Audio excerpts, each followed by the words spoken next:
শোনো না ঠাকুমা, আমি তো তোমার নাতনির মতন, বলো একটু ভালোবেসে আমার কথাটা শোনো না ঠাকুমা। দয়া করে আমার আর পরীক্ষা নিও না ঠাকুমা। কি বললি তুই? কি বললি? ঠাকুমা বললি? কেন বললি? এই রে, ঠাকুমা কি আমার উপর রেগে গেল নাকি?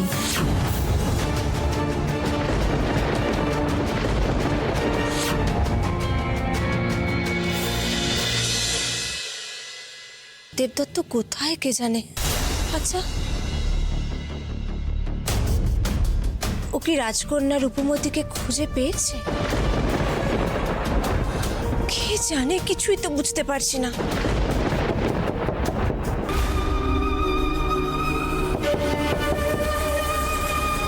দরজায় কে?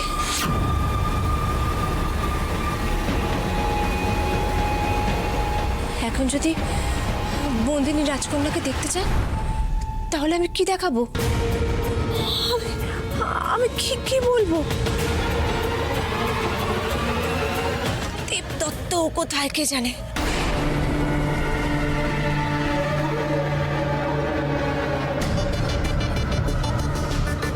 এত সহজে হাল ছেড়ে পালালে খোকসানি কি আমায় ছেড়ে কথা বলবে? যে করেই হোক রাজকন্যার সন্ধান নিয়েই আমাকে ফিরতে হবে। রাজকন্যার সন্ধান নিয়ে না ফিরলে খোকসানি তো আমাকে কাঁচা চিবিয়ে খাবে। রাজকন্যার গন্ধ যখন পেয়েছি, নিশ্চয়ই ধারে কাছেই কোথাও আছে। রাজকন্যার নুপুর না ওটা? খবরদার! কি হলো গো ঠাকুমা, তুমি এমন রেগে উঠলে কেন গো? সাবধান করছি মেয়ে, তুই কিন্তু নিজের বিপদ নিজে ডেকে আনছিস। আর একটা কথা বলবি না।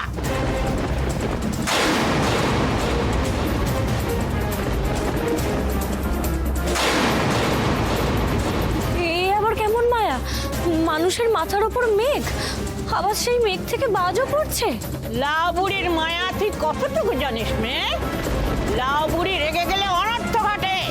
আমি তো বুঝলাম না ঠাকুমা, আমার কথায় তুমি রেগে যাচ্ছ কেন? আমি কি এমন খারাপ বললাম বলো তো তোমায়? আবার ওই নামে ডাকার সাহসটা কি করে হলো? কোন নাম? ও ঠাকুমা, এ তো বড় আদরের ডাক গো। তুমি এ ডাক শুনে রেগে যাচ্ছ কেন?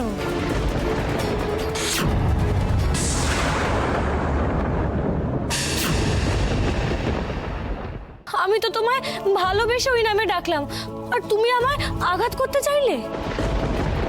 আচ্ছা বেশ, আমায় বাজ মেরে যদি তোমার কষ্ট মেটে তবে তাই সই।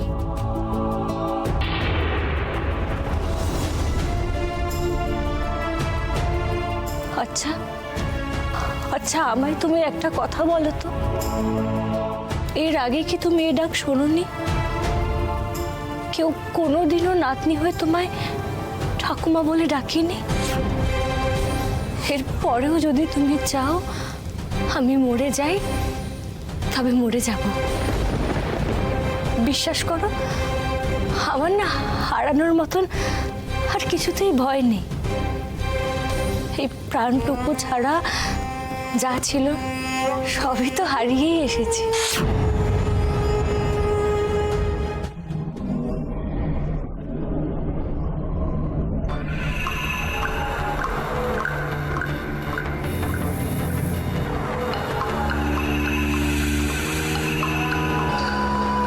তার মানে এর কাছে রাজকন্যার খোঁজ পাওয়া যাবে, কিন্তু এ তো অজ্ঞান হয়ে পড়ে আছে।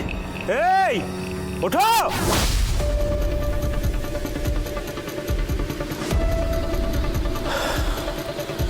লোকটা তো চোখই খুলছে না। নিজেই একবার এগোনোর চেষ্টা করে দেখি।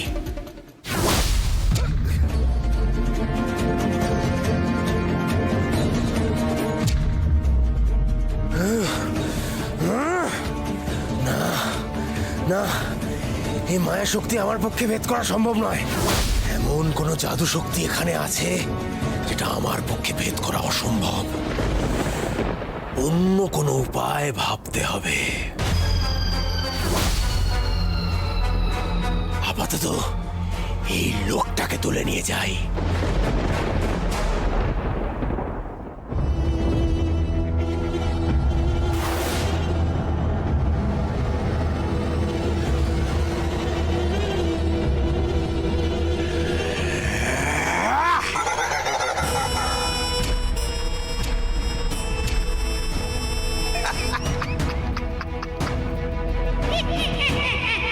একে বেঁধে তোলো।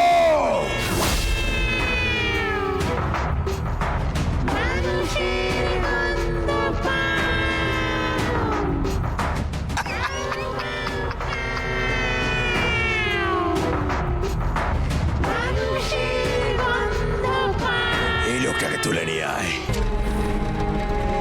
এর উপরে মায়া প্রভাব খাটিয়ে রাজকন্যার হদিশ বার করতে হবে। রাজকন্যাকে রাক্ষস রানী জটিলার হাতে তুলে দিতেই হবে। আয় একে, আয় আমার পিছু পিছু।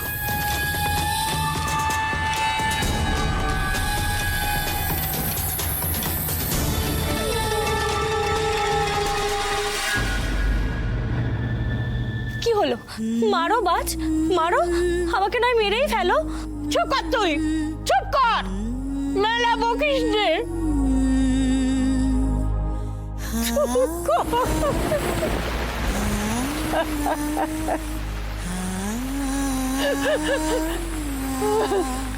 ঠাকুমা ডাকার পর কোন মুখে মরার কথা বলিস তুই? ঠাকুমা ডাকটাই তো আমার জীবনে সবকিছু ছিল রে। ওই ঠাকুমা ডাকটা ছাড়া আমার জীবনে আর কিছু ছিল না। নাতিটা দিন রাত ঠাকুমা ঠাকুমা করতো, আমায় ছাড়া এক দণ্ডও চলতো না। ও চলে গেছে আমার জীবন থেকে, ওই ডাকটাও চলে গেছে।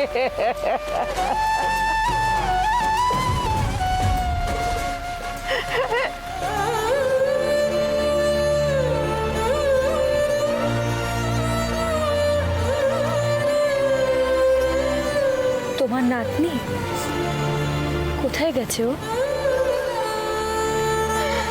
চলে গেছে আমায় ফেলে, আর কোনোদিনও ফিরবে না। হতভাগী, কোনোদিনও ফিরবে না। আমার বাবা বলেন মানুষ সবকিছু সবসময় ইচ্ছা অনুযায়ী করে না। এমন অনেক কিছু তাদের করতে হয় যা তাদের ইচ্ছের বিরুদ্ধে, পরিস্থিতির চাপে, সময়ের চাপে।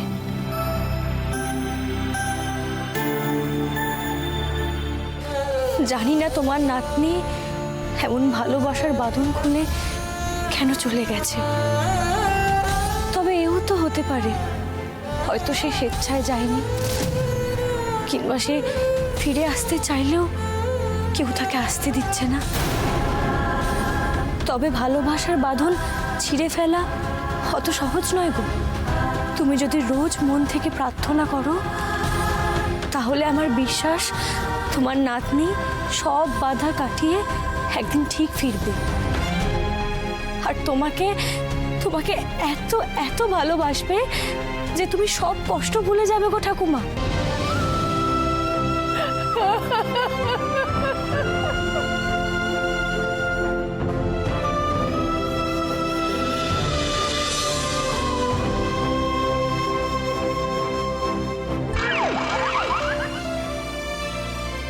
তুই তো বেশ মনের ভার হালকা করতে পারিস তো মেয়ে। তোমার মুখে যে হাসি ফুটেছে এতেই আমি খুশি। এ কি কাণ্ড!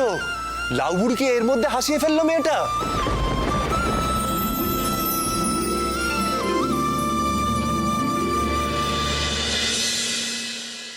হ্যাঁ রে, এই মেয়েও জাদু জানে, কথার জাদু, মন ভালো করার জাদু। লাউবুড়ি মন জয়, শুনেই লাগে ভয়।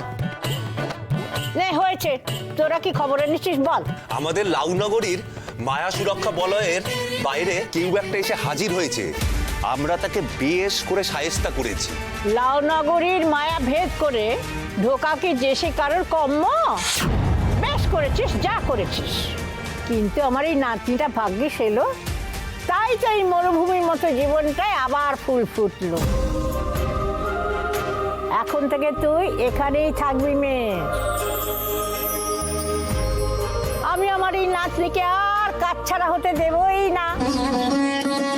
খুব আদর করব, ভালোবাসায় মুড়ে রাখবো।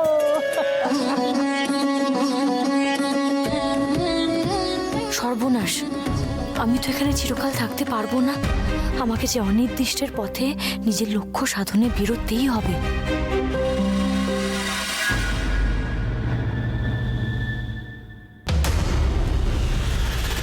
রঘুরাজ,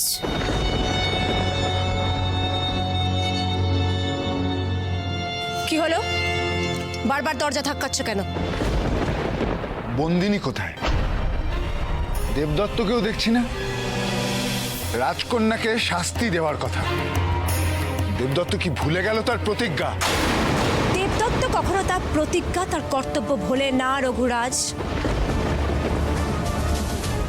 রাজপ্রাসাদের বিলাসবহুল জীবনযাপনে অভ্যস্ত রাজকন্যাকে যখন বেঁধে ফেলে রাখা হয়, তাকে তার পছন্দসই খাবার দেয়া হয় না, পর্যাপ্ত জলটুকুও সে পায় না।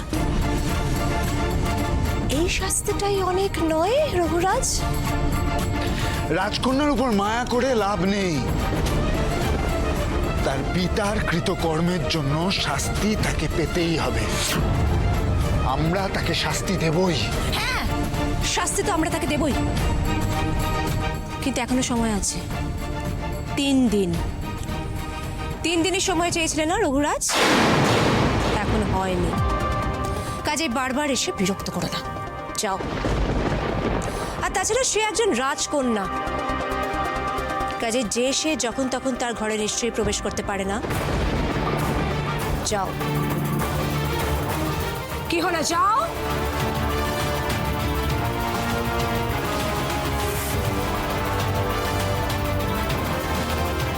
কিছু একটা গন্ডগোল আছে মনে হচ্ছে। যেদিন থেকে দেবদত্ত রাজকন্যাকে নিয়ে এসেছে, কিছু একটা গোপন ব্যাপার চলছে, কিন্তু সেটা কি শিগগিরই জানতে হবে। দেবদত্ত কোনো প্যাঁচ কষে জিতে যাবে, তা আমি হতে দেব না।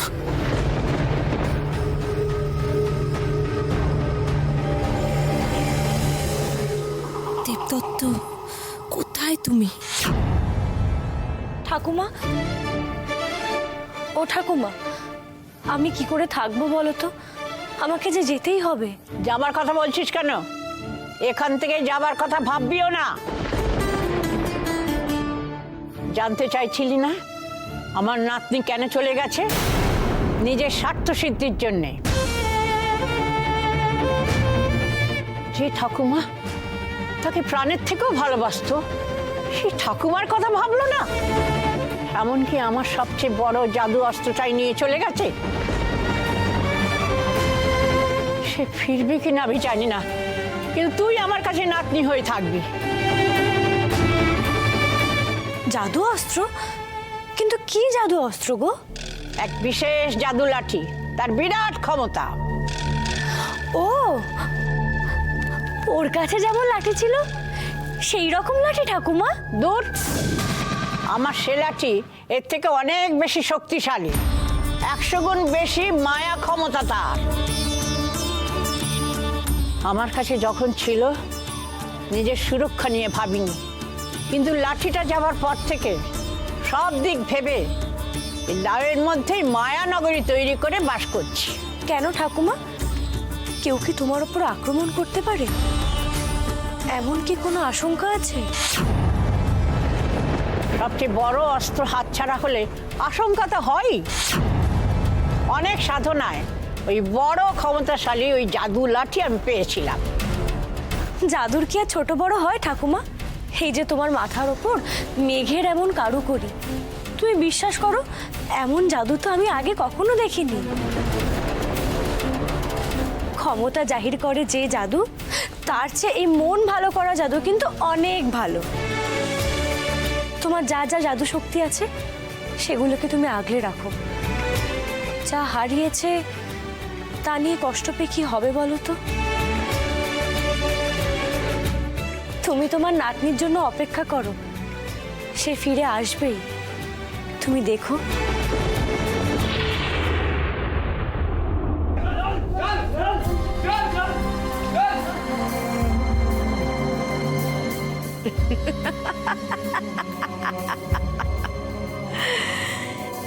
এই রাজ্য রূপনগর এখন আমার অধীনে।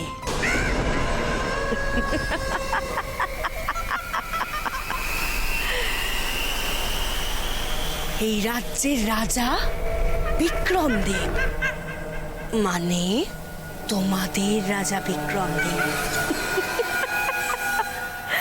এখন জটিলার মায়ায় পাথরের মূর্তিতে পরিণত হয়েছে।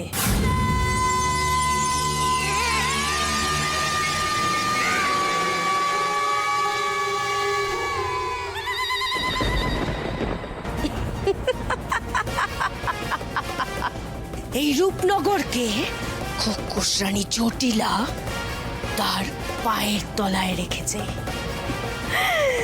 এই রাজ্যের একজনেরও মাথা তুলে দাঁড়ানোর কোনো ক্ষমতাই নেই।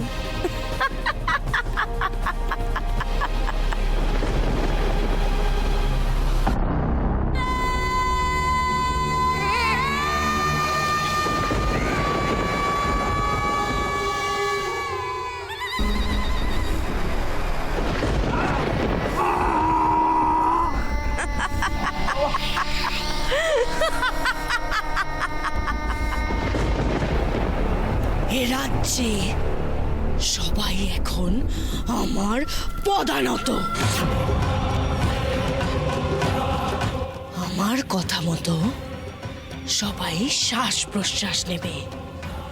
আমি চাইলে বাঁচবে, আমি চাইলে মরবে। কারণ তোমাদের উদ্ধার করার জন্য আর কেউ অবশিষ্ট নেই। এ রাজ্যের কোনো উত্তরাধিকারীকে আমি জটিলা অবশিষ্ট রাখিনি। সব শত্রুকে বিনাশ করে ছেড়েছে। কিন্তু রাজকুমারী সে তো নিরুদ্দেশ। কে?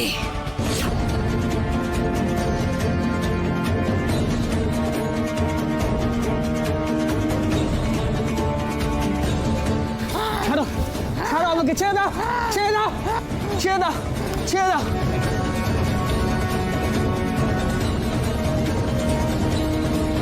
তুমি?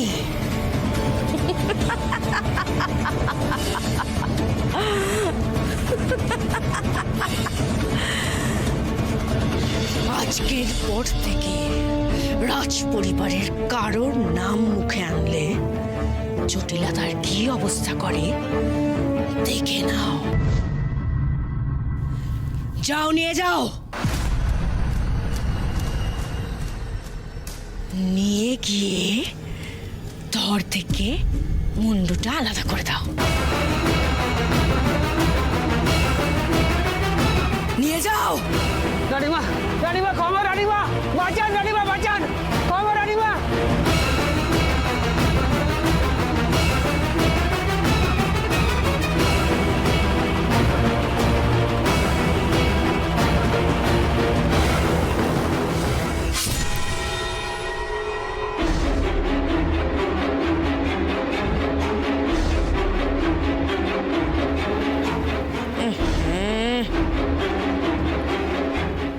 দেখে কাজ করতে হয়। দিলে তো পোশাকটা নোংরা করে।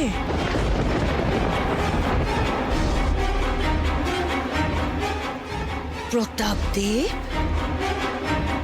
তোমাদের এই রাজকীয় পোশাক তো আর কোনো কাজের নয়। দাও তো আমার পোশাকটা পরিষ্কার করে। তোমাদের রাজকীয় পোশাক দিয়ে প্রথমে প্রতাপ দেব, তারপর তোমার ছেলে। বাবা, এ কি অবস্থা হলো আমাদের? এবার কি জটিলার দাস হয়ে থাকতে হবে আমাদের? হ্যাঁ বলো বাবা। জটিলা কিন্তু আদেশ একবার দেয়, আর সেটা পালন না করলে দ্বিতীয়বার আর সুযোগ দেয় না।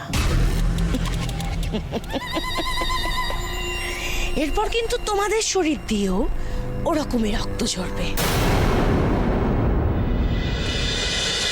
আমি এবার যাই ঠাকুমা, আমার যে অনেক কাজ। তুমি ভালো থেকো কেমন? আসি।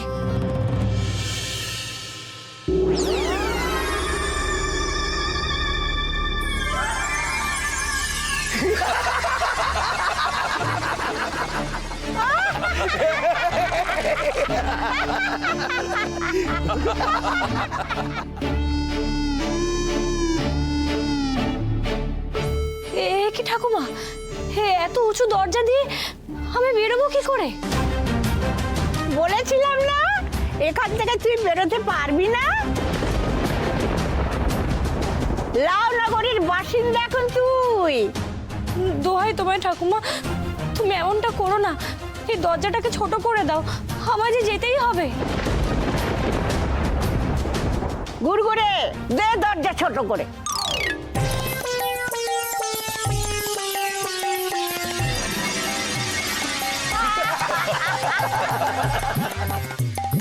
এ কি ঠাকুমা, এত ছোট করে দিলে, আমি বেরোবো কি করে? তুই তো বললি ছোট করতে, আমার কি দোষ? এ তো মহা মুশকিলে পড়লাম আমি। একবার দরজা বড়, একবার দরজা ছোট। লাউ বুড়ির হরেক মায়ায় চোখে লাগে ভেলকি। যতই করো চেষ্টা দেয়া যাবে না গো ফাঁকি। ও ঠাকুমা, ও ঠাকুমা, ঠাকুমা, তুমি তো আমার কথাটা বুঝতেই পারছো না, আমাকে যে যেতেই হবে। জটিলা, জটিলা আমার রাজ্যে সবকিছু ধ্বংস করে দিয়েছে, কিন্তু আমাকে সেখানে পৌঁছে দেখতেই হবে আমার রাজ্যবাসী কি অবস্থায় আছে।